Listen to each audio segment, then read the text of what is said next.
Hello everyone, in this video I'll be showing you a build guide for a level 20 Fey Wanderer Ranger in Baldur's Gate 3. This is a mod that was made by Sumradagnoth as part of their 5e Ranger Subclasses combined mod, which just launched on mod.io, and this is super exciting because this class mod is very cool.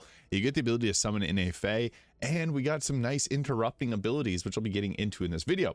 So, first things first, we're going to go with the Ranger here, and for the first level, getting heavy armor proficiency is quite nice, so I like to go with that. But also the bounty hunter can be good because you get targets will have disadvantage on the saving throw against ensnaring strike. For the natural explorer, the beast tamer can be good because this gives you a free find familiar. The raven being one of the best options because it can apply disadvantage. But we can also go with the wasteland wanderer to get cold, fire, or poison resistance. For our ability scores, we're going to go with 10 strength, 16 dexterity, 14 constitution, 8 intelligence, 16 wisdom, and 10 charisma. And for weapons, starting off, we can use Fowler Alluve there. But once we get into later levels, I'll be showing off all the gear, as well as how to go about this in combat. So the Fey Wanderer is pretty fun. I personally enjoy this. Now, they also have 3 other subclass mods in this mod, so I'll be doing builds on all of those as well as time goes on. But at level 2 here, we get to choose our spells. Now, Ensnaring Strike can be really good, but so can Fog Cloud, because this will obscure enemies. Also, Longstrider is pretty effective too, just the increased movement speed. Anyone can benefit from that. But I think the best two are Ensnaring Strike and Fog Cloud. Fog Cloud can give you some nice places to hide early in the game. Now for our fighting style, archery for the +2 to range attack rolls is nice for a greater hit chance. But defense for the +1 armor class. Defense is just the best fighting style. It's going to help out, especially early on with survival, and that's really huge. Now for our level 3, we can go with something like Hail of Thorns or Longstrider. And for our subclass, we're going to go with the Fey Wanderer here. So this gives us the subclass feature Dreadful Strikes. When you hit a creature with a weapon, you deal an additional 1 to 4 psychic damage to the target, and they can only take this damage once per turn. We also get ourselves the Otherworldly Glamour here. You have a bonus to charisma checks equal to your wisdom modifier. So we get a nice +3 to charisma checks, and we get ourselves the Charm Person spell. And for ability scores, we can take either Persuasion, Performance, or Deception. I highly recommend going with Persuasion, as that's going to be probably the one that you use the most. Now, level 4, we get ourselves a feat, and I would actually just recommend going with an increase to our dexterity, better armor class, and initiative, and ranged weapon attack rolls. Level 5, we get the extra attack, and we also get ourselves Misty Step. As you know, Misty Step is extremely useful, so that's a good spell to get. We also get Spike Growth, which is nice crowd control, so we can take that just for helping create difficult terrain for the enemies. At level 6, we get ourselves another choice here, so we can go with the Bounty Hunter.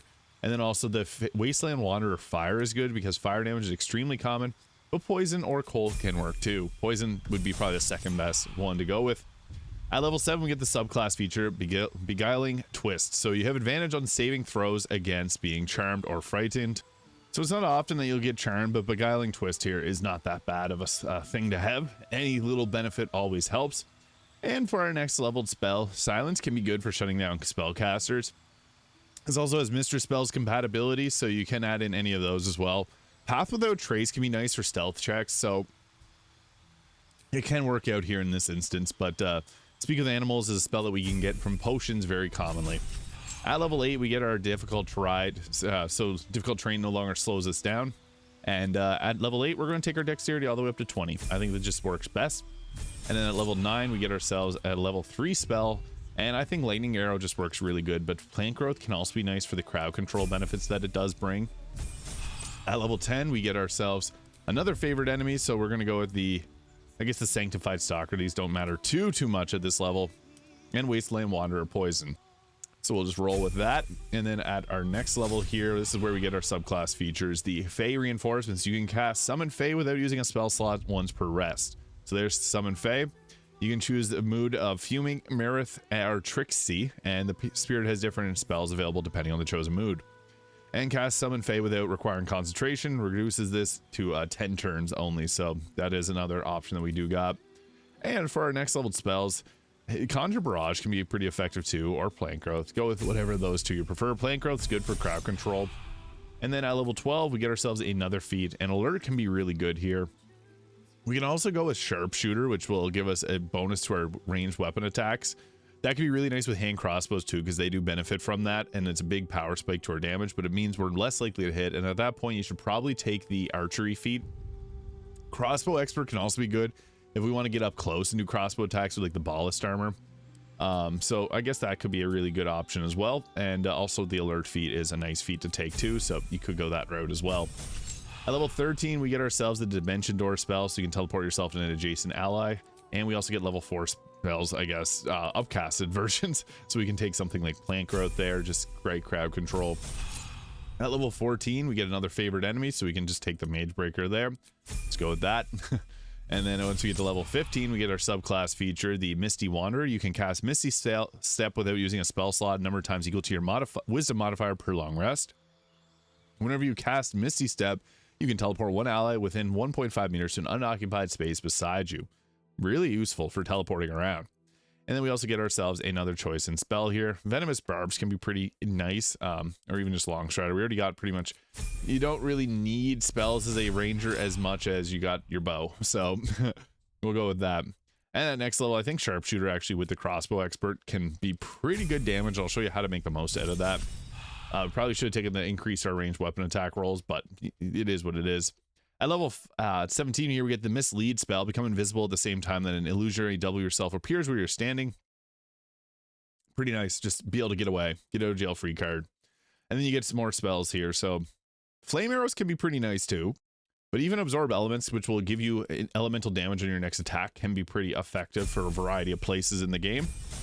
At level 18, we just get ourselves more health, and that's nice. At level 19, we get ourselves another spell choice here. And again, we already got pretty much everything that we want. Healing Spirit can be good. Summon Beast. I guess we can go Summon Beast. We didn't take that one previously. And if you want, the Tough feat can be nice for giving us an extra 40 health. Can make a lot of survivability. The Alert feat, again, is also pretty nice. So that could be another option that you go with. And at level 20, we just get ourselves that extra health. And again, with Tough, it makes it even higher in our health. Now, what this is going to look like for gear. So, going with the Mask of Soul Perception for increased attack rolls, Cloak Protection, Boots, and Ring, all for the increased armor class, can bring us up to 26 armor class, which is pretty nice. Ballast Armor, best in slot for us, because piercing damage can make us very strong. So, we're going to roll with that, and the Helldust Gloves for the additional fire damage that we get on attacks. Now, I have Fowler Alluve as an early game weapon that we can go with, because it's dexterity based, but typically going with something piercing is going to be best with the Ballast Armor, so the best in slot would be something like Nyrulna or the Shar Spear of the Evening. This is just very effective, and it can give us something to hide out in, which can fit thematically here a bit as well. Kind of more of an evil build, but yeah. I also like going with the Hellrider Longbow, but there's another way. Since we're going to get advantage on attacks from hiding out in darkness, this is where we can actually add in like the Hellrider or Hellfire hand crossbow, and then go with the Fire Stoker as well. Or the Nair Mister to give us an offhand force damage attack. But piercing is just going to be good, so we're going to go with that because this can deal additional piercing damage. And with our Sharpshooter, this gets an extra 20 damage with the Ballast Armor, and we can do it up close because of the Crossbow Expert. So we don't suffer disadvantage, we can hide out in the darkness. This is actually pretty strong this way.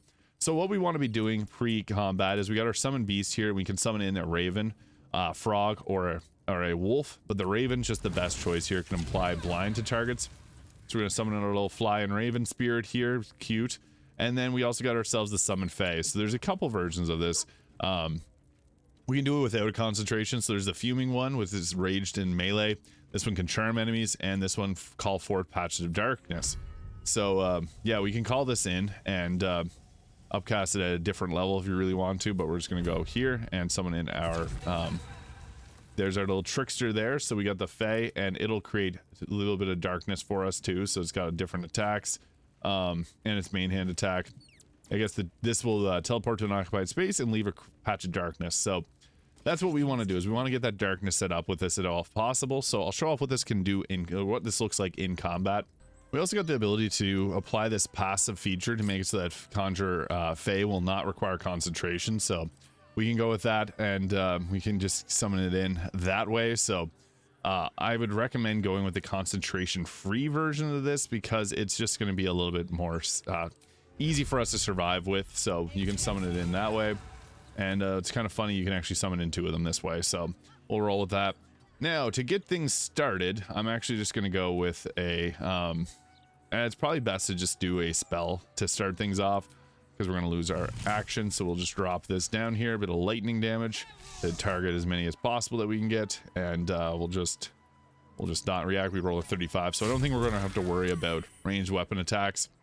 So we're just going to let this fight get started. And then the way that we want to play this, so we're at our best when we can hide out. So if we can use this darkness soaked below here, the edge of darkness, to create a patch here for us, this is going to give us, oh, we got a nice explosion going there.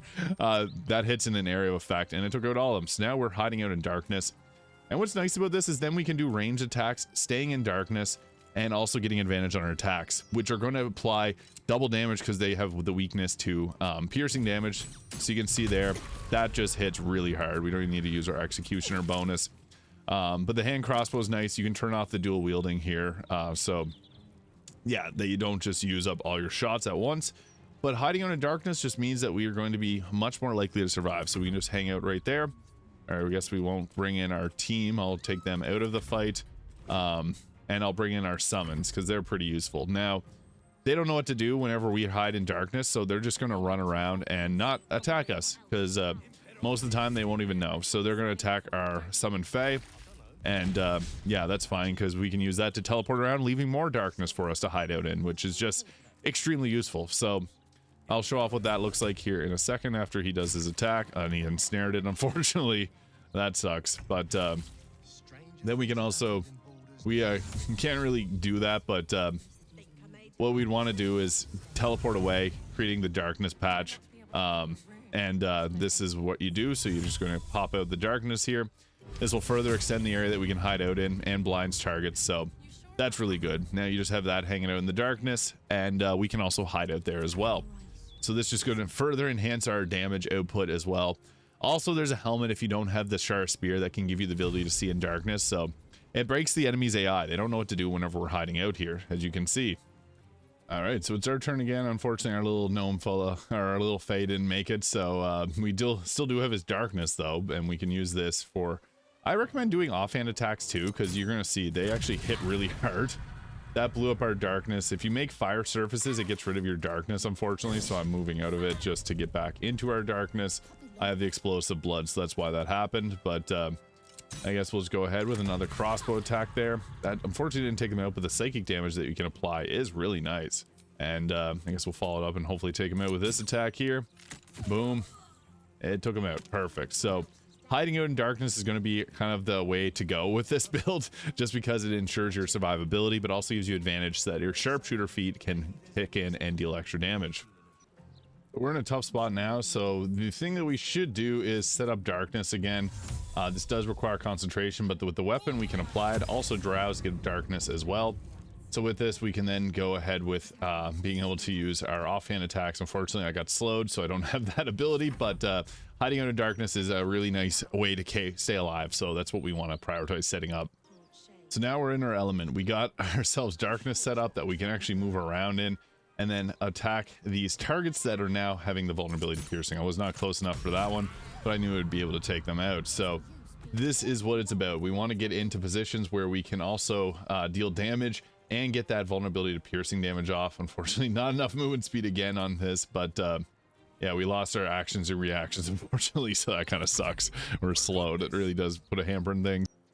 So we can't get close enough to this target to be able to take them out, so I'm just going to use an attack here. Also, we're slowed, so that's not ideal. We'll just go with our attacks. That perfectly took them out and got rid of their concentration.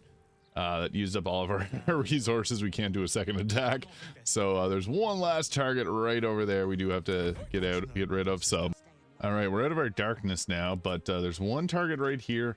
Unfortunately, ran a little bit too far, but should be able to get an attack off on them. It won't have that extra bonus damage, and of course, it was a critical miss. We got two left. Now, the teammates are pulling them in weird directions, but yeah, final blow should be right here. That should be enough to take them out. Oh, critical miss. That would have taken them out. All right, to finish them off, we'll get up close so that they apply the vulnerability to piercing damage, and then just crossbow them to the face because we don't have disadvantage.